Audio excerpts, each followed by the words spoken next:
नमस्कार dear बायटी family. तर चला आज मी छान असा उपयोगी किचन टिप्सचा व्हिडिओ तुमच्यासाठी घेऊन आलेली आहे.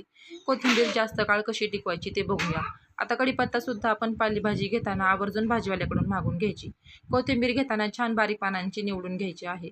घरी आणल्यानंतर छान हिरवीगार पानं आणि छान कवळी देठ असतात ते एका साईडला काढून घ्यायची आणि पिकलेली जी पानं असतात पिवळी झालेली ती एका साईडला काढून घ्यायची. कोणत्याही भाजीची चव वाढविण्यासाठी कोथिंबीरीचा उपयोग घराघरामध्ये केला जातो. आता मस्त दिसणारी हिरवी कोथिंबीर जास्त काळ कशी टिकवायची ते बघूया. तर इथं माझ्याकडे स्टीलचा असा जाळीदार डब्बा आहे.